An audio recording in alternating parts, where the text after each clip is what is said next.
Sección sexta. Conversión de la superganancia en renta del suelo.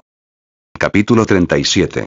Consideraciones preliminares. El análisis de la propiedad territorial bajo sus diversas formas históricas cae fuera del marco de esta obra. Solo nos ocupamos de ella en la medida en que una parte de la plusvalía producida por el capital va a parar a manos del terrateniente. Partimos, pues, del supuesto de que la agricultura, lo mismo que la industria, se halla dominada por el régimen capitalista de producción, es decir, de que la agricultura es explotada por capitalistas que por el momento solo se distinguen de los demás capitalistas por el elemento en que invierten su capital y sobre el que recae el trabajo asalariado que este capital pone en acción. Para nosotros, el arrendatario de la tierra produce trigo, etc., como el fabricante produce hilado o máquinas. La premisa de que la agricultura ha caído bajo el imperio del régimen capitalista de producción implica que domina todas las esferas de la producción y de la sociedad burguesa y que se dan también, en toda su plenitud, las condiciones que la caracterizan, tales como la libre concurrencia de los capitales, la posibilidad de que estos se transfieran de una rama de producción a otra, nivel igual de la ganancia media, etc. La forma de la propiedad territorial tenida en cuenta por nosotros constituye una forma histórica específica de esta propiedad. La forma en que, mediante la acción del capital y del modo capitalista de producción, se ha transformado la propiedad feudal de la tierra, la agricultura explotada por pequeños campesinos para lograr su comida, en la posesión de la tierra como una de las condiciones de producción para el productor directo y su propiedad como la condición más favorable para el florecimiento de su régimen de producción. Y así como el régimen capitalista de producción presupone con carácter general la expropiación de los obreros con respecto a sus condiciones de trabajo, en la agricultura presupone la expropiación de los obreros agrícolas con respecto a la tierra y su supeditación a un capitalista que explota la agricultura para obtener de ella una ganancia. No vale, pues, objetar, por lo que a nuestra investigación se refiere, que han existido y existen todavía hoy, además de esta, otras formas de propiedad territorial y de agricultura. Esta objeción puede dirigirse a los economistas que consideran la producción capitalista en la agricultura y la forma de propiedad territorial que a ella corresponde, no como categorías históricas, sino como categorías eternas, pero no a nosotros. Para nosotros, es necesario investigar la forma moderna de la propiedad territorial, pues en esta obra nos proponemos estudiar con carácter general las relaciones determinadas de producción y de cambio que surgen de la inversión del capital en la agricultura. Sin esto sería incompleto el análisis del capital. Nos limitamos, pues, exclusivamente a la inversión del capital en la agricultura en sentido estricto, es decir, en la producción de la materia vegetal básica de que vive un pueblo. Y como tal podemos considerar el trigo, ya que este es el medio alimenticio fundamental en los pueblos modernos, capitalistamente desarrollados. Donde dice agricultura podríamos decir también minería, pues las leyes por que se rigen una y otra son las mismas.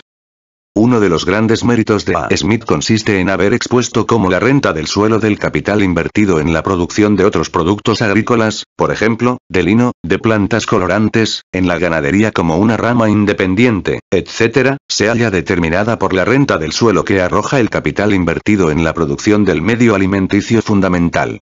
En realidad, desde él no se ha avanzado un solo paso en este sentido. Lo que nosotros pudiéramos decir a modo de reserva o de adición tendría su cabida en el estudio especial de la propiedad de la tierra, y no aquí. Por tanto, no trataremos ex profeso de la propiedad territorial en que la tierra no se destine a la producción de trigo, aunque de vez en cuando podamos referirnos a ella simplemente a título de ilustración. Diremos, para no omitir nada, que en la tierra van incluidas también las aguas, etc., cuando tienen un propietario, como accesorio del suelo. La propiedad territorial presupone el monopolio de ciertas personas que les da derecho a disponer sobre determinadas porciones del planeta como esferas privativas de su voluntad privada, con exclusión de todos los demás. Partiendo de esto, se trata de explotar el valor económico, es decir, de valorizar este monopolio a base de la producción capitalista. Por sí solo, el poder jurídico que permite a estas personas usar y abusar de ciertas porciones del planeta no resuelve nada. El empleo de este poder depende totalmente de condiciones económicas independientes de su voluntad. El mismo concepto jurídico no significa otra cosa que la facultad del terrateniente, de proceder con la tierra como cualquier poseedor de mercancías puede proceder con ellas. Y este concepto, el concepto jurídico de la libre propiedad privada sobre el suelo, solo aparece en el mundo antiguo en el momento en que se desintegra el orden orgánico de la sociedad y en el mundo moderno al desarrollarse la producción capitalista. En Asia son los europeos los que lo importan en ciertos lugares. En el capítulo dedicado a estudiar la acumulación originaria, libro 1, capítulo 24, veíamos que ese modo de producción presupone, de una parte, que los productores directos pierden su condición de meros accesorios de la tierra, en forma de vasallo, de siervo, de esclavo, etc., y, de otra que la masa del pueblo es desposeída del suelo y del fundo. En este sentido, podemos decir que el monopolio de la tiene como base constante del régimen de producción capitalista y de todos los sistemas de producción anteriores basados bajo una u otra forma en la explotación de las masas. Ahora bien, la forma en que la producción capitalista incipiente se encuentra con la propiedad territorial no es su forma adecuada. La forma adecuada de propiedad territorial la crea el propio régimen de producción capitalista al someter la agricultura al imperio del capital, con lo que la propiedad feudal de la tierra, la propiedad feudal y la pequeña propiedad campesina combinada con el régimen comunal se convierten también en la forma adecuada a este sistema de producción, por mucho que sus formas jurídicas puedan diferir. Uno de los grandes resultados del régimen capitalista de producción consiste precisamente en convertir la agricultura en un procedimiento puramente empírico de la parte más rudimentaria de la sociedad, procedimiento que va transmitiéndose mecánicamente de generación en generación, en el empleo científico consciente de la agronomía, en la medida en que ello es posible dentro de las condiciones sociales inherentes a la propiedad privada. De una parte, en desligar completamente a la propiedad territorial, de las relaciones de señorío y servidumbre, mientras que, de otra parte, separa totalmente la tierra como condición de trabajo de la propiedad territorial y del terrateniente, para el que la tierra no representa ahora otra cosa que un determinado impuesto en dinero que su monopolio le permite imponer al capitalista industrial, al arrendatario. En romper hasta el punto los vínculos entre la tierra y su propietario, que éste puede pasar la vida en Constantinopla y tener en Escocia la tierra de la que percibe una renta. De este modo, la propiedad territorial conserva su forma puramente económica, despojándose de todo su ropaje y de todos sus vínculos políticos y sociales anteriores, en una palabra de todos aquellos aditamentos tradicionales que el capitalista industrial y sus portavoces teóricos, en el calor de su lucha contra la propiedad territorial, denuncian, según más adelante veremos, como una excrecencia inútil y absurda. De una parte, la racionalización de la agricultura, que pone a esta en condiciones de poder ser explotada socialmente y, de otra parte, la reducción de la propiedad territorial ad absurdum constituyen dos grandes méritos que deben atribuirse al régimen capitalista de producción. Méritos que, al igual que todos sus progresos históricos, fueron logrados en primer lugar a costa de la total depauperación de los productores directos. Antes de entrar en el tema, son necesarias, para evitar posibles equívocos, ciertas observaciones preliminares. La premisa de que se parte, dentro del régimen capitalista de producción es, por tanto, esta. Los verdaderos agricultores son obreros asalariados, empleados por un capitalista, el arrendatario, el cual no ve en la agricultura más que un campo especial de explotación del capital, de inversión de su capital en una rama especial de producción. Este arrendatario capitalista paga al terrateniente, al propietario de la tierra explotada por él, en determinados plazos, por ejemplo, anualmente, una determinada suma de dinero contractualmente establecida, lo mismo que el prestamista del capital dinero paga el interés estipulado, a cambio de la autorización que aquel le otorga de invertir su capital en este campo especial de producción. Esta suma de dinero recibe el nombre de renta del suelo, ya se abone por una tierra, un solar, una mina, una pesquería, un bosque, etc. Se paga por todo el tiempo durante el cual el suelo haya sido cedido, arrendado contractualmente al capitalista por el terrateniente. Por consiguiente, la renta del suelo es la forma en que aquí se realiza económicamente, se valoriza la propiedad territorial. Además, nos hallamos aquí en presencia de las tres clases que forman el marco de la sociedad moderna, juntas las tres y enfrentándose entre sí, a saber, obreros asalariados, capitalistas industriales y terratenientes. El capital puede unirse a la tierra, incorporándose a ella, de un modo más bien transitorio, como ocurre con las mejoras de carácter químico, los abonos, etc., o de un modo más bien permanente, que es el caso de los canales de desagüe, las obras de irrigación, los desmontes, los edificios de explotación, etc. En otro sitio he llamado al capital incorporado a la tierra de este segundo modo la terra capital. Este capital entra en la categoría del capital fijo. El interés correspondiente al capital incorporado a la tierra y las mejoras introducidas en ella para mantenerla apta como instrumento de producción puede constituir una parte de la renta que el arrendatario abona al terrateniente, pero no es nunca la verdadera renta del suelo que se abona por el uso de la tierra como tal, ya se halle en estado natural o en estado de cultivo. En un estudio sistemático de la propiedad territorial, que no es nuestro propósito acometer aquí, esta parte de los ingresos del terrateniente debería ser objeto de un análisis minucioso. Para nuestro propósito bastará con decirle unas cuantas palabras acerca de ella. Las inversiones más bien temporales de capital que llevan consigo los procesos normales de producción en la agricultura son realizadas siempre, sin excepción, por el arrendatario. Estas inversiones, como por lo demás el mismo cultivo, si se realiza de un modo un poco racional y no se reduce a un agotamiento brutal de la tierra, como ocurría por ejemplo en las explotaciones de los antiguos esclavistas norteamericanos, peligro contra el cual se aseguran sin embargo, contractualmente, los señores terratenientes, mejoran la tierra, acrecientan su producto y convierten aquella de simple materia en capital tierra. Una tierra cultivada tiene más valor que una tierra baldía de la misma calidad natural. También los capitales fijos incorporados a la tierra, capitales de carácter más permanente y que tienen un plazo más largo de desgaste, son en gran parte y en ciertas esferas casi exclusivamente aportaciones hechas por el arrendatario. Pero una vez que expira el plazo contractual del arrendamiento, y es esta una de las razones por las que, a medida que se desarrolla la producción capitalista, el terrateniente procura acortar todo lo posible el plazo de arrendamiento, las mejoras incorporadas a la tierra entran, como accidente inseparable de la sustancia de la tierra misma, en propiedad del terrateniente. En el nuevo contrato de arrendamiento concertado por él, el propietario de la tierra añade a la verdadera renta del suelo los intereses correspondientes al capital que ha sido incorporado a aquella, lo mismo si se la arrienda al mismo capitalista autor de las mejoras que si se la arrienda a un tercero. De este modo, se incrementa su renta, o, si se decide a vender la tierra, enseguida veremos cómo se determina su precio, aumenta el valor de ella. No vende simplemente la tierra, sino la tierra mejorada, el capital incorporado a ella y que a él no le ha costado nada. Es este uno de los secretos, independientemente del movimiento de la renta del suelo en sentido estricto, del enriquecimiento progresivo de los terratenientes, del incremento constante de sus rentas y del creciente valor en dinero de sus tierras a medida que va progresando el desarrollo económico. Los terratenientes se embolsan así como cosa suya el resultado de un desarrollo social logrado sin que ellos pongan nada de su parte. Fruges consumere nati. Y esto constituye, al mismo tiempo, uno de los grandes obstáculos con que tropieza una agricultura racional, ya que el arrendatario rehúye todas las mejoras e inversiones de las que no espera poder reembolsarse íntegramente durante la vigencia de su contrato. Por eso vemos que esta situación es denunciada constantemente como tal obstáculo tanto en el siglo pasado por James Anderson, el verdadero descubridor de la moderna teoría de la renta, que era al mismo tiempo, en la práctica, un arrendatario y un agrónomo muy notable para su tiempo, como en nuestros días por los adversarios del régimen de la propiedad territorial vigente en la actualidad en Inglaterra.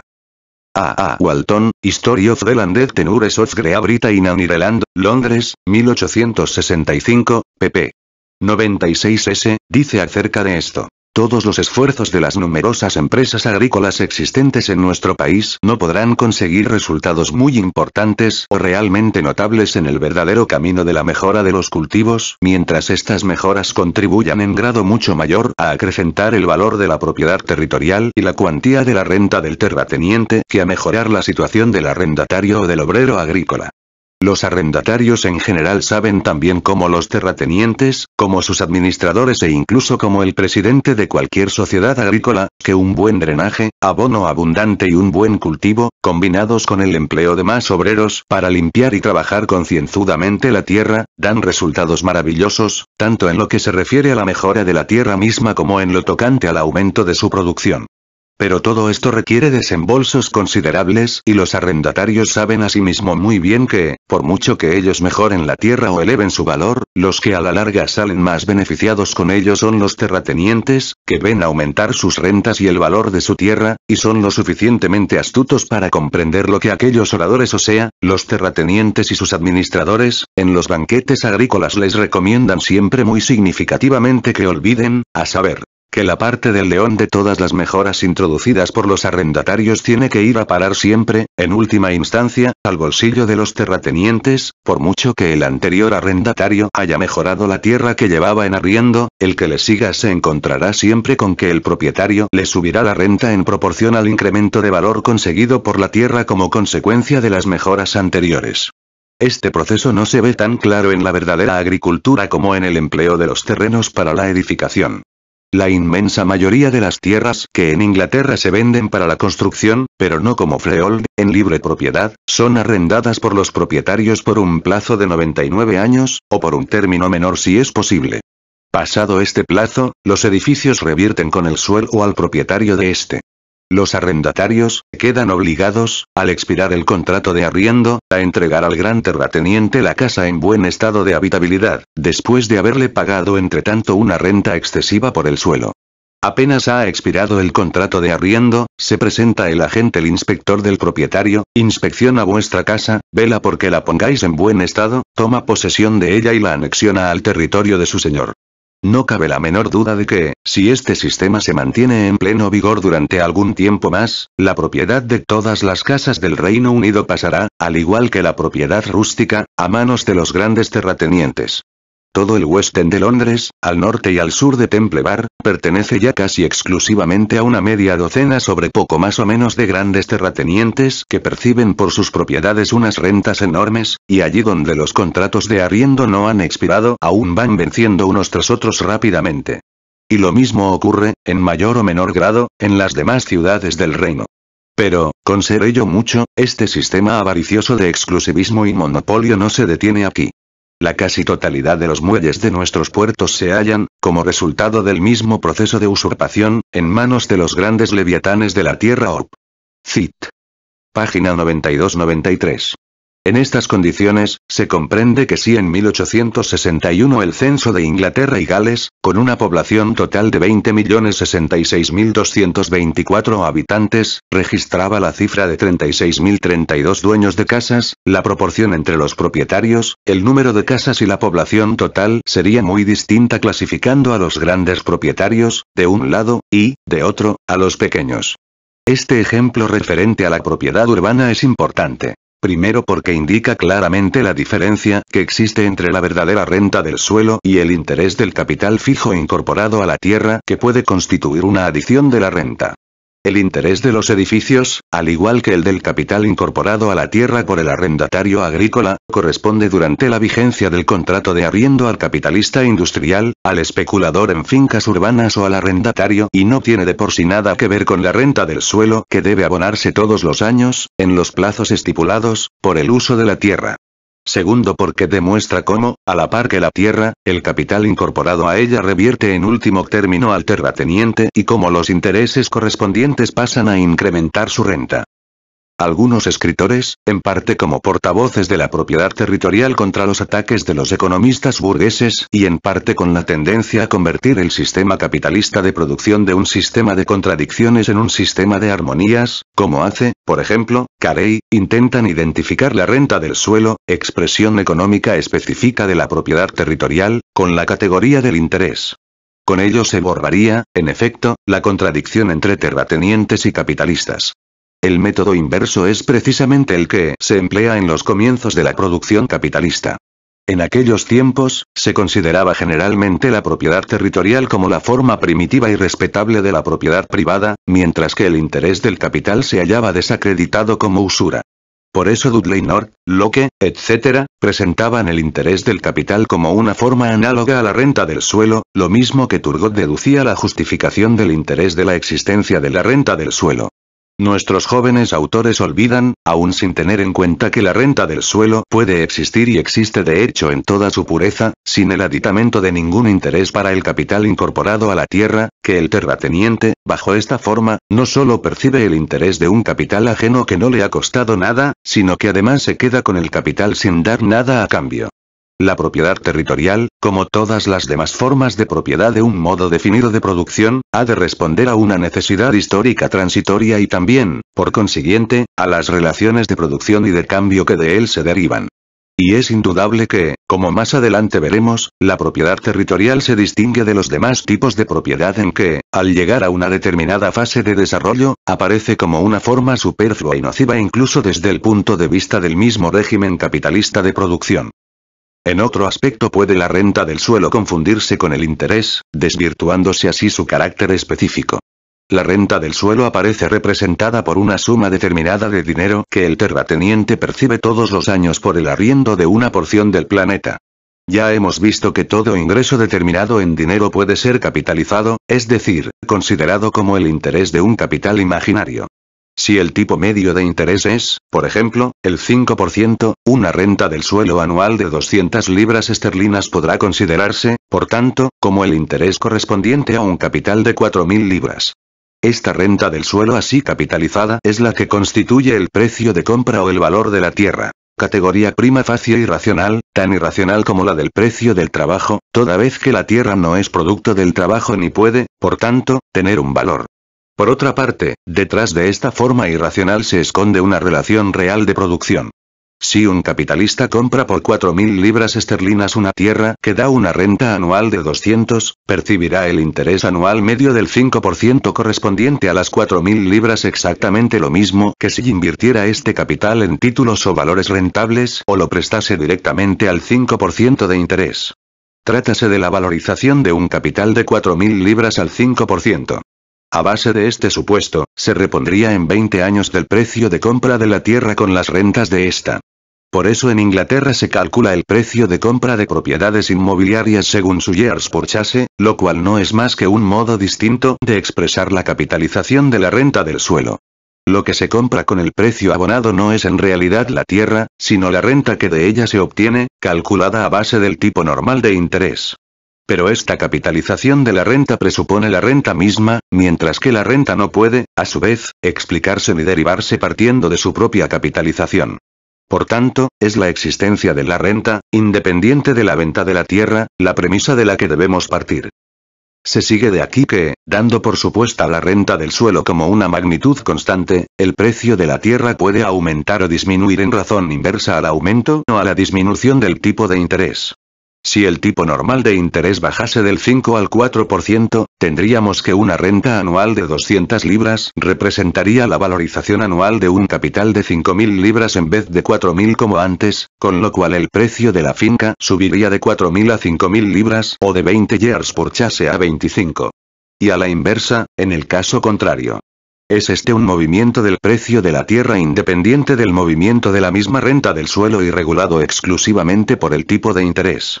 Pero, como hemos visto que la cuota de ganancia tiende a bajar a medida que avanza el desarrollo social, y con ello, como es lógico, el tipo de interés en cuanto se haya regulado por la cuota de ganancia, y que, además, aún prescindiendo de la cuota de ganancia, el tipo de interés tiende de por sí a descender por efecto del aumento del capital dinero prestable, llegamos a la conclusión de que el precio de la tierra tiende a subir, aún independientemente del movimiento de la renta del suelo y del precio de los productos agrícolas, del que es parte integrante la renta. La confusión de la renta del suelo misma y la forma del interés que reviste para el comprador de la tierra, confusión basada en el total desconocimiento de la naturaleza de la renta del suelo, tiene por fuerza que conducir a las más peregrinas conclusiones falsas. Como en todos los países viejos, se considera la propiedad inmueble como una forma especialmente noble de la propiedad y la compra de fincas como una inversión especialmente segura de capital, nos encontramos con que el tipo de interés a que se compra la renta del suelo es, por lo general, más bajo que en otras inversiones de capital a largo plazo, por donde el comprador de tierras solo percibe, por ejemplo, el 4% del precio de compra, mientras que en otra inversión obtendría el 5% por el mismo capital, o, lo que es lo mismo, paga por la renta del suelo que va a percibir más capital del que pagaría por la misma renta anual en dinero en cualquiera otra inversión. En esto se funda el señor Thiers, en su escrito rematadamente malo sobre la propriété, reproducción del discurso pronunciado por él en 1849, en la Asamblea Nacional de Francia, contra Proudhon, para llegar a la conclusión del bajo nivel de la renta del suelo, cuando en realidad lo que esto demuestra es el alto nivel de su precio de compra. El hecho de que la renta del suelo capitalizada se presente bajo la forma del precio de la tierra o del valor de la tierra y de que, por tanto, la tierra se compre y se venda como otra mercancía cualquiera, se considera por algunos apologistas de la propiedad territorial como una razón justificativa de este régimen, alegando que el comprador paga un equivalente por la tierra como por cualquier otra mercancía y que es así como la inmensa mayoría de la propiedad territorial cambia de mano. La misma razón podría alegarse para justificar la esclavitud, pues para el esclavista que paga al contado el esclavo comprado por él, el rendimiento de su trabajo representa simplemente el interés del capital invertido para comprarlo. Querer derivar la razón de ser de la existencia de la renta del suelo de su compra y venta equivale a pretender justificar su existencia por su existencia misma. Tan importante como es para el análisis científico de la renta del suelo, es decir, de la forma económica específica, independiente, de la propiedad territorial basada en el régimen capitalista de producción, considerarla en toda su pureza, libre de todos los aditamentos que la falsean y desfiguran, lo es, por otra parte, para poder comprender los efectos prácticos de la propiedad territorial e incluso para penetrar teóricamente en una serie de hechos que contradicen al concepto y a la naturaleza de la renta del suelo y, sin embargo, aparecen como modalidades de existencia de ella, conocer los elementos de que provienen estas tergiversaciones de la teoría. Desde un punto de vista práctico, se considera renta del suelo, naturalmente, todo aquello que el arrendatario paga al terrateniente en forma de canon por la autorización de explotar su tierra. Cualesquiera que sean los elementos integrantes de este atributo y las fuentes de que proceda, tiene de común con la verdadera renta del suelo el hecho de que es el monopolio ejercido sobre una porción del planeta el que permite al llamado terrateniente percibir este tributo, imponer este gravamen. Tiene de común con la renta del suelo en sentido estricto el hecho de determinar el precio de la tierra, el cual no es, como hemos señalado más arriba, otra cosa que la renta capitalizada del arriendo de la finca. Ya hemos visto que uno de estos elementos extraños incrustados en la renta del suelo, elemento que tiende a representar un aditamento cada vez más considerable dentro del total de rentas de un país a medida que avanza el desarrollo económico, es el interés por el capital incorporado a la tierra. Pero, aun prescindiendo de este elemento, cabe la posibilidad de que el canon de arrendamiento entre, en parte y en ciertos casos en su totalidad, es decir, con una ausencia total de la verdadera renta del suelo y, por tanto, a base de la total carencia efectiva de valor de la tierra, una deducción de la ganancia media, del salario normal o de ambos a la vez.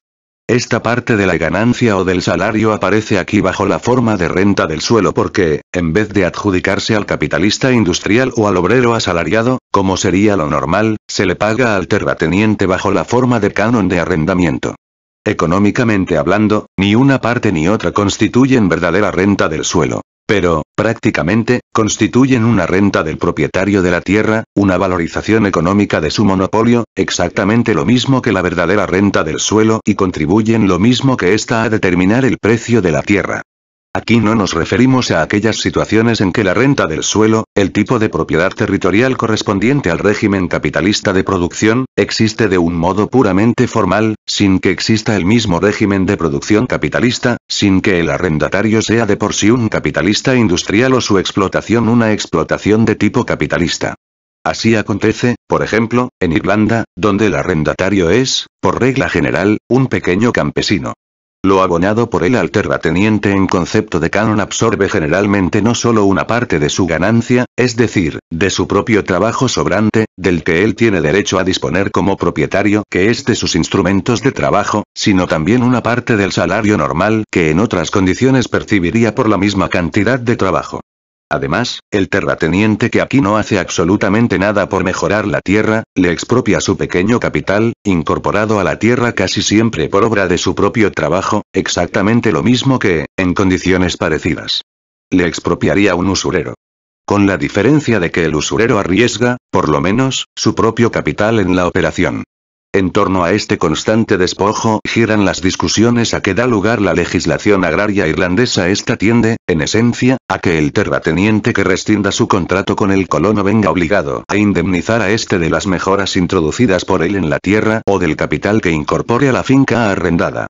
Palmerston solía decir, contestando cínicamente a esto, la Cámara de los Comunes es una cámara de terratenientes. Ni nos referimos tampoco a las condiciones excepcionales en que, incluso en países de producción capitalista, puede el terrateniente estrujar al arrendatario un elevado canon que no guarde la menor relación con el producto de la tierra, como ocurre, por ejemplo, en los distritos industriales de Inglaterra con las pequeñas parcelas arrendadas a los obreros fabriles para que estos las conviertan en pequeños huertos o dediquen las horas libres a practicar en ellas la agricultura como aficionados. Reports of Inspectors of Factories. Nos referimos a la renta agrícola en países de producción capitalista desarrollada. Entre los colonos ingleses, por ejemplo, hay un cierto número de pequeños capitalistas que se ven movidos y obligados por la educación, la cultura, la tradición, la competencia y otras circunstancias a invertir su capital en la agricultura, como arrendatarios.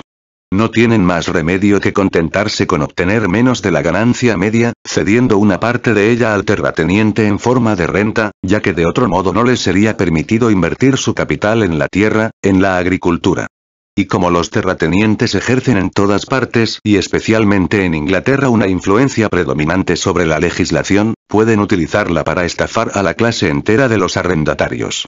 Las leyes anticerealistas de 1815, por ejemplo, que eran, según se reconoció, un gravamen sobre el pan impuesto al país para garantizar a los terratenientes ociosos la perduración del volumen de sus rentas, acrecentado en proporciones enormes durante la guerra antijacobina, tuvieron como resultado, indudablemente, si prescindimos de unos cuantos años excepcionalmente fecundos, el mantener los precios de los productos agrícolas por encima del nivel normal al que habrían descendido en un régimen de libre importación de cereales, pero no sirvieron para mantener los precios a la altura que los terratenientes legisladores habían decretado como precios normales al establecerlos como el límite legal para la importación de trigo extranjero. Sin embargo, los contratos de arrendamiento de tierras se celebraban bajo la impresión de estos precios normales. Al esfumarse esta ilusión, se dio una nueva ley con nuevos precios normales, que no eran tampoco, como los anteriores, más que la expresión impotente de la codiciosa fantasía de los propietarios de tierras. Así se estuvo estafando a los arrendatarios desde 1815 hasta la década del 30. De aquí el tema de la agricultural distress agitado sin cesar durante todo este tiempo. Y de aquí la expropiación y la ruina de toda una generación de arrendatarios a lo largo de todo este periodo y su desplazamiento por una nueva clase de capitalistas. Pero un hecho mucho más general e importante es el que consiste en la reducción del salario de los verdaderos obreros agrícolas por debajo de su nivel medio normal, por medio de la cual se sustrae al obrero una parte de su salario para convertirla en parte integrante del canon de arrendamiento, adjudicándosela al terrateniente en vez de al obrero bajo la máscara de la renta del suelo. Así ocurre, por ejemplo, en Inglaterra y en Escocia de un modo general, si se exceptúan algunos condados en que la situación es más favorable. Los trabajos de las comisiones parlamentarias de investigación sobre el nivel de los salarios, comisiones instituidas antes de la vigencia de las leyes anticerealistas en Inglaterra, y que constituyen, hasta hoy, la aportación más valiosa y casi inexplorada de la historia de los salarios en el siglo XIX, y al mismo tiempo un baldón de ignominia extendido contra ellas mismas por la aristocracia y la burguesía inglesas, prueban hasta la evidencia, por encima de toda duda, que los elevados tipos de renta y la consiguiente alza del precio de la tierra durante la guerra antijacobina se debían, en parte, pura y simplemente, a las deducciones operadas en los salarios y a la reducción de estos incluso por debajo del mínimo físico, es decir, a la sustracción de una parte del salario normal por el terrateniente. Diversas circunstancias, entre ellas la depreciación de la moneda, el modo como se aplicaban las leyes de pobres en los distritos agrícolas, etc., habían facilitado esta operación en un momento en que los ingresos de los arrendatarios crecían en proporciones enormes y en que los terratenientes se enriquecían de un modo fabuloso. Uno de los principales argumentos que se esgrimían en pro de la promulgación de las leyes anticerealistas, tanto por parte de los arrendatarios como por parte de los terratenientes, consistía precisamente en sostener que era físicamente imposible seguir bajando los salarios de los jornaleros agrícolas. Este estado de cosas no ha cambiado en lo esencial, y lo mismo en Inglaterra que en los demás países europeos la renta del suelo sigue absorbiendo una parte del salario normal. Cuando el conde de Shaftesbury, llamado Lord Ashley, uno de los filántropos de la aristocracia, se conmovió tan extraordinariamente ante la situación de los obreros fabriles ingleses, erigiéndose en su portavoz parlamentario en la campaña por las 10 horas, los portavoces de los industriales se vengaron de él publicando una estadística de los salarios pagados a los jornaleros agrícolas en las aldeas de propiedad del conde, véase libro 1, capitán 23, 5, El proletariado agrícola británico pp. 616 ss. La cual demostraba claramente que una parte de la renta del suelo percibida por este filántropo provenía simplemente del robo que sus arrendatarios cometían por él contra el salario de los obreros de sus tierras. Esta publicación es interesante, entre otras razones, porque los hechos revelados en ella no desmerecen en nada de las peores revelaciones hechas por las comisiones parlamentarias de 1814 y 1815. Tan pronto como las circunstancias imponen un alza momentánea de los salarios de los jornaleros agrícolas, los arrendatarios ponen el grito en el cielo y sostienen que la elevación de los salarios a su nivel normal, como rige en otras ramas industriales, es imposible y los arruinará si no va acompañada de la rebaja de la renta del suelo. En esto va, pues, implícita la confesión de que el nombre de renta del suelo enmascara aquí una deducción del salario hecha por los arrendatarios, un despojo con el que se benefician los terratenientes. A partir de 1849-59, por ejemplo, suben en Inglaterra los salarios de los obreros agrícolas como resultado de la combinación de una serie de circunstancias imperiosas, tales como el éxodo de irlandeses, que viene a poner coto a la oferta de obreros agrícolas de Irlanda, la extraordinaria absorción de la población agrícola por la industria fabril, la demanda de soldados para la guerra, el contingente extraordinario de emigración a Australia y los Estados Unidos, California, y otras causas en las que no hay por qué entrar aquí. Al mismo tiempo, si exceptuamos las cosechas malas de 1854-56, vemos que los precios medios del trigo bajan, durante este periodo, en más del 16%. Los arrendatarios clamaban por la reducción de las rentas. En algunos casos, lo consiguieron, pero su demanda fracasó, en la generalidad de ellos. En vista de lo cual, recurrieron a la reducción de los costos de producción, entre otros medios apelando a la introducción en masa del vapor como fuerza de tracción y de nueva maquinaria, que en parte venía a sustituir y desplazar de la producción a las bestias de tiro, pero que en parte desplazó a una cierta cantidad de braceros, creando con ello una superpoblación artificial e imponiendo, por tanto, una nueva baja de los salarios. Y esto se llevó a cabo a pesar del descenso general relativo de la población agrícola operado durante este decenio, en comparación con el crecimiento de la población total, y a pesar del descenso absoluto de la población agrícola registrado en algunos distritos dedicados exclusivamente a la agricultura. Citaremos también las palabras pronunciadas por Fawcett, por aquel entonces profesor de Economía Política en Cambridge, muerto en 1884 como director general de Correos F. En el Social Science Congress, el 12 de octubre de 1863. Los jornaleros agrícolas empezaban a emigrar y los arrendatarios comenzaron a quejarse de que no estarían en condiciones de pagar rentas tan altas como estaban acostumbrados a pagar porque la emigración de los obreros encarecía los salarios. Como se ve, aquí las rentas territoriales altas se identifican directamente con los salarios bajos. Y en la medida en que el nivel del precio de la tierra se halle condicionado por este factor que viene a aumentar la renta, el alza de valor de la tierra será idéntica a la depreciación del trabajo, el alto nivel del precio de la tierra coincidirá con el bajo nivel del precio del trabajo. Y lo mismo podemos decir en Francia, el precio del arrendamiento sube porque sube, de una parte, el precio del pan, del vino, de la carne, de las legumbres y de las frutas, mientras que, de otra parte, el precio del trabajo permanece invariable. Si los viejos comparan la situación actual con las cuentas de sus padres, lo que nos permitirá retrotraernos 100 años sobre poco más o menos, encontrarán que el precio de una jornada de trabajo en la Francia agrícola era, por aquel entonces, exactamente el mismo que hoy. El precio de la carne, en cambio, se ha triplicado de entonces a hoy. ¿Quién es la víctima de este cambio?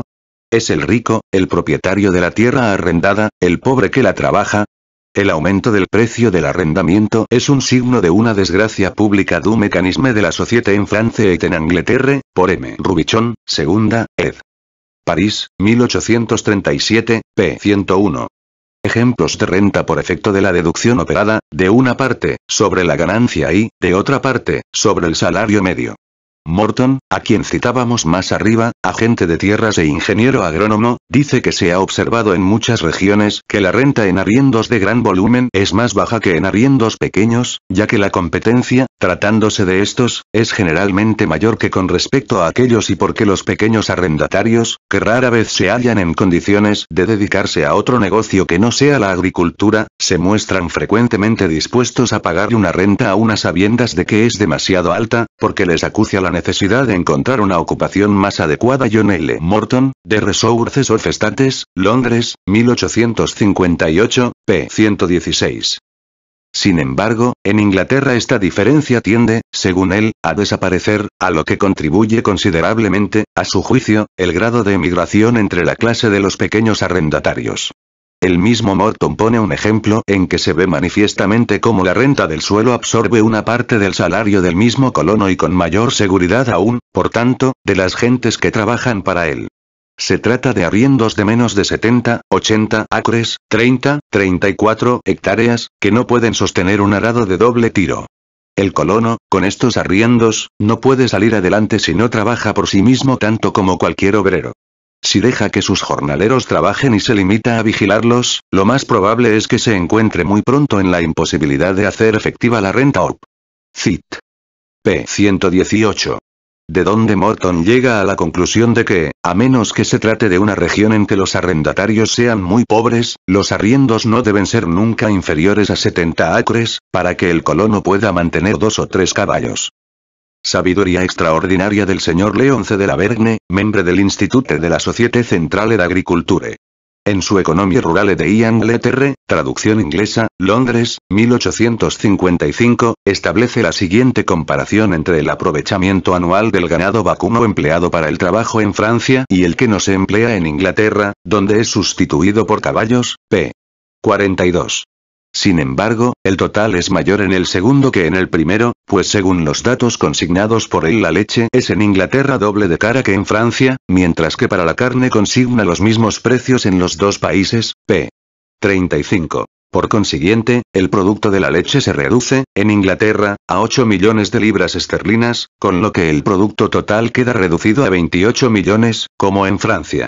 Es algo fuerte, en realidad, que el señor Laverne incluya en su cálculo, al mismo tiempo, las masas de producto y las diferencias de precio, de tal modo que si en Inglaterra ciertos artículos se producen más caros que en Francia, lo que representa a lo sumo una ganancia mayor para arrendatarios y terratenientes, se haga aparecer esto como una ventaja de la agricultura inglesa.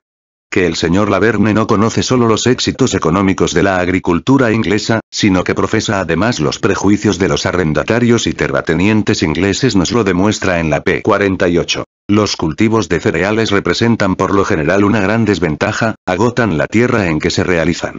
El señor Laverne no solo cree que con otros cultivos no ocurre esto, sino que cree además que los cultivos de forrajes y raíces enriquecen el suelo. Las plantas forrajeras toman de la atmósfera los elementos principales para su desarrollo, devolviendo a la tierra más de lo que sacan de ella. Por consiguiente, ayudan de dos modos, tanto directamente como por su transformación en abono animal, a reparar el daño causado por los cereales y por otras plantas que agotan la tierra. Rige, por tanto, el principio de que deben turnarse, por lo menos, con estas cosechas. En esto consiste la rotación de Norfolk pp. 50 y 51. No tiene nada de extraño que el señor Laverne, que da crédito a estos cuentos de los señores rurales ingleses, les crea también que el salario de los jornaleros agrícolas de Inglaterra ha perdido su anterior carácter anormal desde la derogación de las leyes anticerealistas. Véase lo que acerca de esto dejamos dicho en el libro 1, capitán 23, pp. 571-576. Pero tenemos además el discurso pronunciado en Birmingham el 14 de diciembre de 1865 por el señor John Briggs. Después de hablar de los 5 millones de familias que no tienen la menor representación en el Parlamento, prosigue. Entre ellas hay en el Reino Unido 1 millón y tal vez más que figuran en las desgraciadas listas de los paupers. Otro millón se mantiene todavía a flote por encima del pauperismo, pero expuestas constantemente al peligro de convertirse también en pobres. Su situación y sus perspectivas no son más halagüeñas que las de aquellas. Fijémonos por un momento en las capas bajas e ignorantes de esta parte de la sociedad. Fijémonos en su situación de parias, en su pobreza, en sus sufrimientos, en su completo desamparo. Hasta en los Estados Unidos, hasta en los estados del sur bajo el régimen de la esclavitud, vemos que todo negro abrigaba, por lo menos, la fe de que, tarde o temprano, le esperara un año jubiloso. Pero estas gentes, esta masa de las capas más bajas de la población de nuestro país no abrigan, y aquí estoy yo para proclamarlo, ni la fe en que su situación ha de mejorar algún día, ni siquiera el deseo de que eso ocurra. ¿No han leído ustedes recientemente, en los periódicos, una noticia acerca de un tal John Cross, jornalero agrícola de Dorsetshire? Trabajaba durante 6 días a la semana y poseía excelentes referencias de su patrono, para el que había trabajado 24 años con un salario de 8 chelines semanales. Con este salario, John Cross tenía que mantener en su choza una familia de 7 hijos. Para poder calentar a su mujer enfermiza y a un niño de pecho, cogió, aunque creo que, en términos legales, debiera decir robó, un cercado de madera que valía 6 peniques. Los jueces de paz le condenaron a 20 días de prisión por este delito. Puedo asegurarles a ustedes que hay en nuestro país, sobre todo en el sur, muchos millares de casos como este de John Cross, y que su situación es tan desesperada, que el más sincero investigador se vería en un aprieto para revelarnos el secreto de cómo pueden mantener el alma dentro del cuerpo. Tiendan ustedes la mirada por todo el país y fíjense en estos 5 millones de familias y en la situación desesperada de esta capa de ellas a que me estoy refiriendo. No puede afirmarse con razón que la masa de la nación privada del derecho de sufragio se afana trabajando, sin conocer apenas lo que es el descanso. Compárenla ustedes con la clase dominante. Sé que si establezco esta comparación me acusarán de comunismo, pero comparen ustedes esta gran nación que se mata trabajando y a la que se priva del derecho de voto con la parte a la que podemos considerar como las clases dominantes. Vean ustedes su riqueza, su boato, su lujo. Vean ustedes su languidez, pues también entre ellas reina la languidez del empalago. Vean cómo corren de un sitio para otro como si no tuviesen más ocupación en el mundo que descubrir nuevos placeres. Morning Star, 15 de diciembre de 1865. En las páginas siguientes se pone de manifiesto cómo el trabajo sobrante y, por tanto, el producto sobrante se confunden siempre con la renta del suelo, es decir, con esta parte del producto sobrante que, por lo menos a base del régimen capitalista de producción, constituye así en cuanto a la cantidad como en cuanto a la calidad una parte específicamente determinada. La base natural sobre que descansa todo trabajo sobrante, es decir, la condición natural sin la que el trabajo no puede concebirse, consiste en que la naturaleza suministre, sea en productos vegetales o animales de la tierra, sea en pesquerías, etc., los medios necesarios de sustento durante un tiempo de trabajo que no absorba toda la jornada. Esta productividad natural del trabajo agrícola, en el que incluirnos aquí el trabajo que consiste simplemente en recolectar los frutos silvestres, el trabajo de la caza, el de la pesca, la ganadería, etc., constituye la base sobre que descansa todo trabajo sobrante, ya que primaria y originariamente todo trabajo se dirige a la apropiación y producción de alimentos. Los animales suministran, al mismo tiempo, las pieles para calentar en los climas fríos. Además, las cuevas para guarecerse, etc. La misma confusión entre el producto sobrante y la renta del suelo la encontramos expresada de otro modo en el Sr. Dove. En sus orígenes, no aparecen separados el trabajo agrícola y el trabajo industrial. El segundo se combina con el primero. El trabajo sobrante y el producto sobrante de la tribu agrícola, de la comunidad gentilicia o de la familia comprende tanto el trabajo agrícola como el industrial. La caza, la pesca, la agricultura no se conciben sin los instrumentos adecuados. Las actividades de tejer, de hilar, etc., empiezan siendo trabajos agrícolas accesorios. Ya hemos expuesto más arriba que, del mismo modo que el trabajo del obrero individual se desdobla en trabajo necesario y trabajo sobrante, el trabajo conjunto de la clase obrera puede dividirse también de tal modo que la parte que produce el conjunto de los medios de subsistencia para la clase obrera, incluyendo los medios de producción necesarios para ello, realice el trabajo necesario para toda la sociedad. El trabajo ejecutado por la parte restante de la clase obrera puede considerarse como trabajo sobrante. Pero el trabajo necesario no incluye solamente, ni mucho menos, el trabajo agrícola, sino también el trabajo que crea los demás productos destinados necesariamente al consumo medio del obrero. Nos encontramos también con que unos, socialmente hablando, ejecutan solamente trabajo necesario, mientras que otros solo ejecutan trabajo sobrante, y a la inversa. Es, simplemente, la división del trabajo establecida entre ellos. Lo mismo acontece con la división del trabajo entre los obreros agrícolas e industriales en general. Al carácter puramente industrial del trabajo en uno de los lados, corresponde en el otro el carácter puramente agrícola. Pero este trabajo puramente agrícola no ha brotado, en modo alguno, de un modo natural, sino que es, a su vez, un producto, además, muy moderno del desarrollo social, producto no conseguido, ni mucho menos en todas partes, y corresponde a una fase muy concreta de producción. Del mismo modo que una parte del trabajo agrícola se materializa en productos que no tienen más que una finalidad de lujo o que solo sirven de materias primas para ciertas industrias, pero sin destinarse, ni mucho menos, a la alimentación ni menos aún al consumo de las masas, tenemos, por otro lado, que una parte del trabajo industrial se materializa en productos que constituyen medios necesarios de consumo tanto de los obreros agrícolas como de los no agrícolas. Es falso considerar este trabajo industrial, desde el punto de vista social, como trabajo sobrante. Es, parcialmente, un trabajo tan necesario como lo es parte necesaria del trabajo agrícola. Es, además, simplemente, la forma substantivada de una parte del trabajo industrial que antes aparecía naturalmente entrelazado con el trabajo agrícola, el complemento mutuo necesario del puro trabajo agrícola actualmente separado de él. Considerada la cosa desde un punto de vista puramente material, 500 tejedores mecánicos, por ejemplo, producen tejidos sobrantes en un grado mucho mayor, es decir, en mayor cantidad de la necesaria para su propio vestido.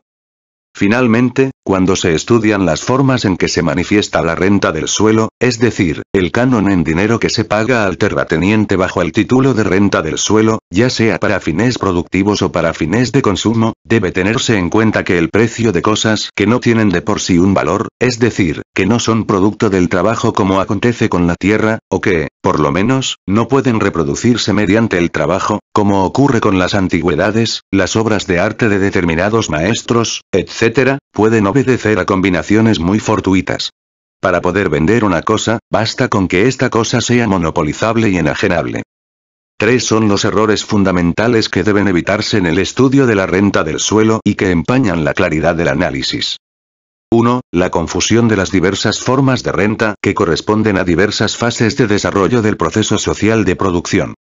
Cualquiera que sea su forma específica, todos los tipos de renta coinciden en que la apropiación de la renta es la forma económica en que se realiza la propiedad territorial y en que, a su vez, la renta del suelo presupone la propiedad territorial, la propiedad de determinados individuos sobre determinadas porciones del planeta, lo mismo si el propietario es la persona que representa a la comunidad, como ocurría en Asia, en Egipto, etc., que si esta propiedad territorial es simplemente un atributo de la propiedad de determinadas personas sobre las personas de los productores directos, como ocurre en el régimen de la esclavitud o de la servidumbre, que si se trata de la simple propiedad privada de los no productores sobre la naturaleza, un mero título de propiedad sobre el suelo, o, finalmente, de una relación con la tierra que, como en el caso de los colonos y de los pequeños campesinos propietarios de la tierra que trabajan, es decir, tratándose de un trabajo aislado y no desarrollado socialmente, parece ir implícita en la apropiación y en la frutos de determinadas porciones de tierra por los productores directos.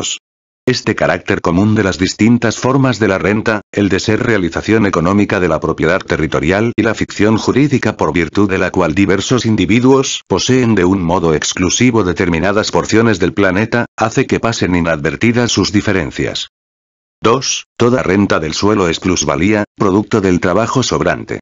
En su forma más rudimentaria, la renta en especie presenta todavía la forma directa de producto sobrante. De aquí el error de que la renta correspondiente al régimen capitalista de producción y que es siempre un remanente sobre la ganancia, es decir, sobre una parte del valor de la mercancía, consiste a su vez en plusvalía, en sobretrabajo. De que esta parte de la plusvalía se explica por las condiciones de existencia de la plusvalía y de la ganancia en general. Estas condiciones son: que los productores directos trabajen más tiempo del necesario para la reproducción de su propia fuerza de trabajo, es decir, de sí mismos. Esta es la condición subjetiva. La condición objetiva es que pueden ejecutar trabajo sobrante, es decir, que las condiciones naturales sean tales, que para su reproducción y para su propio sustento como productores baste con una parte de su tiempo de trabajo disponible, que la producción de sus medios necesarios de subsistencia no consuma su fuerza de trabajo íntegra. La fecundidad de la naturaleza marca aquí un límite, un punto de partida, una base. Otro límite lo marca el desarrollo de la fuerza productiva social del trabajo. Y, examinada la cosa más a fondo, puesto que la producción de los medios alimenticios constituye la condición primordial de su vida y de toda la producción en general, se necesita que el trabajo invertido en esa producción, es decir, el trabajo agrícola en el sentido más amplio de la palabra, sea lo suficientemente fecundo para que la producción de medios alimenticios para los productores directos no absorba todo el tiempo de trabajo disponible. O, lo que es lo mismo, que haya la posibilidad de un trabajo agrícola sobrante y, por tanto, de un producto agrícola sobrante. Desarrollando más la cosa, que el trabajo agrícola total, el trabajo necesario y el trabajo sobrante, de una parte de la sociedad baste para crear los medios necesarios de alimentación de la sociedad entera, incluyendo por tanto los obreros no agrícolas. Que sea posible, por consiguiente, llevar a cabo esta gran división del trabajo entre obreros agrícolas e industriales, separando asimismo el trabajo de los agricultores que producen alimentos y el de los que producen materias primas. Aunque el trabajo de los productores directos de alimentos se desdobla en cuanto a ellos mismos en trabajo necesario y trabajo sobrante, con respecto a la sociedad representa exclusivamente el trabajo necesario requerido para la producción de los medios de sustento. Otro tanto ocurre, por lo demás, en lo que se refiere a toda la división del trabajo dentro de la sociedad en su conjunto, a diferencia de la división del trabajo dentro de un taller. Es el trabajo necesario para la producción de determinados artículos, destinados a satisfacer las necesidades especiales de determinados artículos que la sociedad siente. Si el reparto es proporcional, los productos de los distintos grupos se venderán por sus valores, en una fase ulterior de desarrollo, por sus precios de producción, o bien a precios que representen variantes de estos valores o de estos precios de producción regidas por leyes generales. Es, en realidad, la ley del valor la que aquí se impone, no con relación a los distintos artículos o mercancías, sino con respecto a los distintos productos totales de cada rama de producción social que la división del trabajo ha hecho autónoma de tal modo que no solo se aplica el tiempo de trabajo puramente necesario a cada mercancía, sino que del tiempo de trabajo total de la sociedad solo se invierte en los distintos grupos la necesaria cantidad proporcional. Sigue siendo el valor de uso la condición.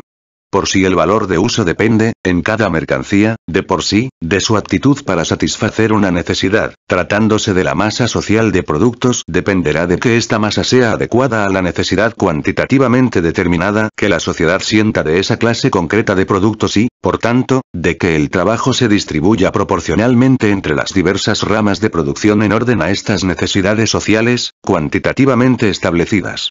Tener en cuenta este punto al tratar de la distribución del capital entre las diversas ramas de producción. La necesidad social, es decir, el valor de uso elevado a potencia social, constituye aquí un factor determinante en cuanto a la parte alícuota del tiempo total de trabajo de la sociedad que corresponde a cada una de las diversas ramas sociales de producción.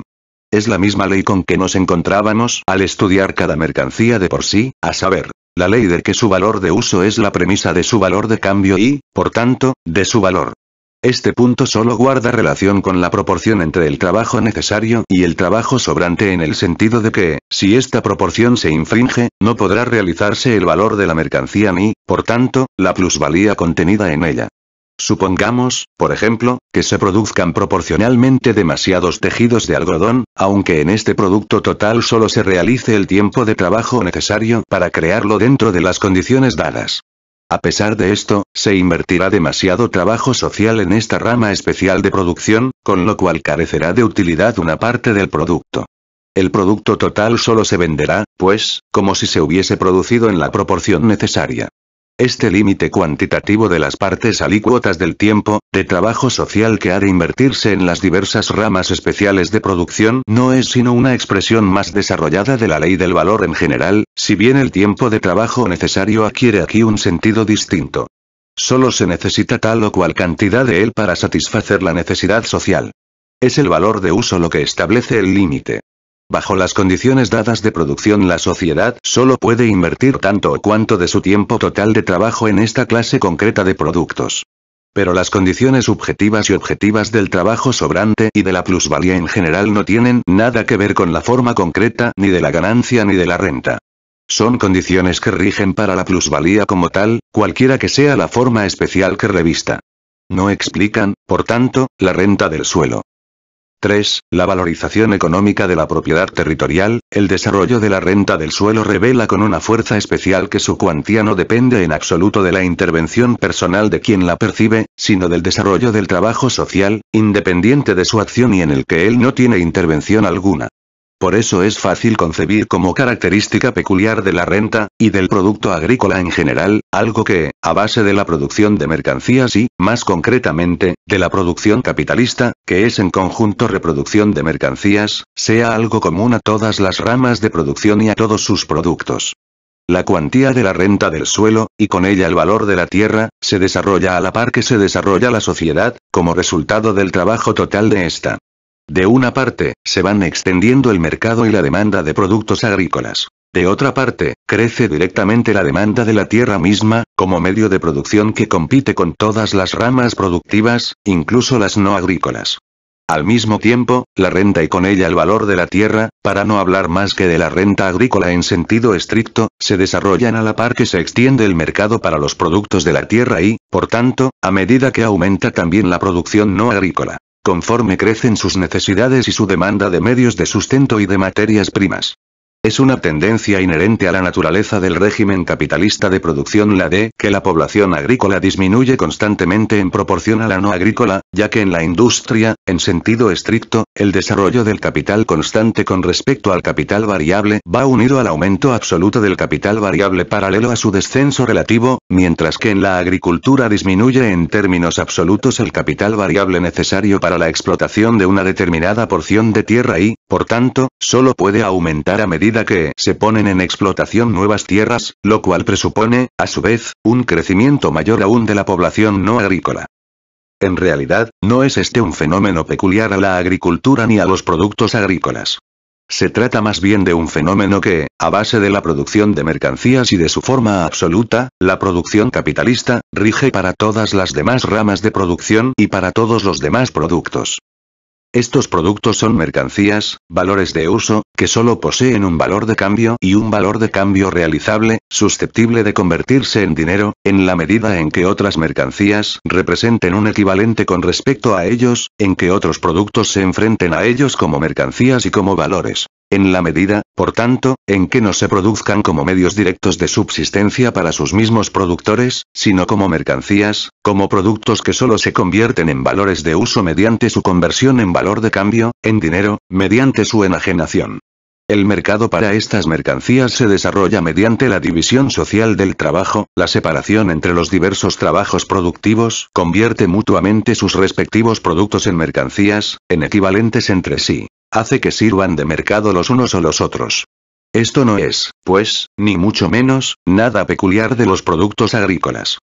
La renta del suelo solo puede desarrollarse como renta en dinero a base de la producción de mercancías y, más concretamente, de la producción capitalista, y se desarrolla en la misma medida en que la producción agrícola se convierte en producción de mercancías. Es decir, en la misma medida en que la producción no agrícola se desarrolla frente a ella como producción independiente, pues en esta misma medida se convierte el producto agrícola en mercancías, en valor de cambio, en valor.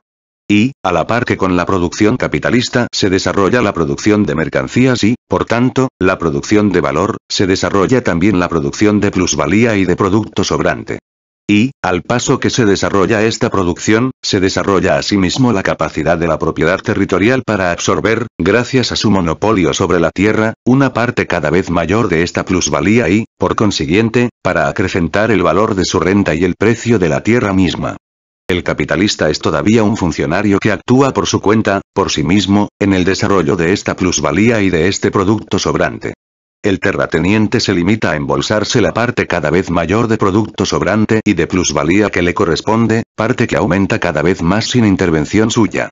Esto es lo que caracteriza su posición, y no el hecho de que el valor de los productos agrícolas, y por tanto, el de la tierra aumente constantemente a medida que se extiende el mercado para estos productos, a medida que crece la demanda y, con ella el mundo de las mercancías que se enfrentan con los productos de la tierra, o, dicho en otras palabras, la masa de los productores de mercancías y de la producción de mercancías no agrícolas. Pero como esto ocurre sin intervención suya, parece como si fuese algo específico de él el que la masa de valor, la masa de plusvalía y la transformación de una parte de esta plusvalía en renta del suelo dependa del desarrollo de la producción de mercancías en general. Así se explica que Dove, por ejemplo, pretenda derivar de aquí la categoría de la renta. Según él, la renta del suelo no depende de la masa del producto agrícola, sino de su valor, el cual, a su vez, depende de la masa y de la productividad de la población no agrícola. Pero lo mismo puede decirse de cualquier otro producto, que solo se desarrolla como mercancía a la par que la masa, de un lado, y de otro a la par que la variedad de toda otra serie de mercancías que constituyen sus equivalentes. Esto quedó expuesto ya en el Estudio General del Valor Roberto I, p. 33. De un lado, la disposición de cambio de un producto depende en general de la variedad de las mercancías que existan al margen de él. Por otra parte, depende de ello, en particular, la masa de ese mismo artículo que pueda producirse como tal mercancía. Ningún productor, ni industrial ni agrícola, puede producir valores o mercancías si se le considera aislado de los demás. Su producto solo se convierte en valor y en mercancía dentro de un determinado conjunto de relaciones sociales. En primer lugar, siempre y cuando que aparezca como una manifestación de trabajo social y su tiempo propio de trabajo, por tanto, como parte del tiempo social de trabajo en general. En segundo lugar, porque este carácter social de su trabajo aparece como un carácter social en su producto expresado en su carácter monetario y su disposición de cambio general, determinada por el precio. Por consiguiente, si, de una parte, en vez de explicar la renta del suelo, lo que se explica es la plusvalía en general o, en un sentido aún más limitado, el producto sobrante, aquí se comete, por otra parte, el error de atribuir exclusivamente a los productos agrícolas un carácter común a todos los productos en cuanto mercancías y en cuanto valores. Y la cosa se bastardea aún más cuando, partiendo de la determinación general del valor, se hace remontar el problema a la realización de un determinado valor mercancía. Las mercancías, cualesquiera que ellas sean, solo pueden realizar su valor en el proceso de la circulación y el hecho de que lo realicen y la medida en que lo realicen dependerá siempre de las condiciones existentes en cada momento en el mercado. Por tanto, lo que caracteriza a la renta del suelo no es el hecho de que los productos agrícolas se desarrollen hasta convertirse en valores y como valores, es decir, el que se enfrenten como mercancías a otras mercancías, mientras los productos no agrícolas se enfrentan también a ellos como tales mercancías, o el que se desarrollen como expresiones particulares del trabajo social. Lo característico de la renta del suelo es que bajo las condiciones en que los productos agrícolas se desarrollan como valores, como mercancías, y bajo las condiciones de la realización de sus valores, se desarrolla también la capacidad de la propiedad territorial para apropiarse una parte cada vez mayor de estos valores creados sin intervención suya, convirtiéndose así en renta del suelo una parte cada vez mayor de la plusvalía.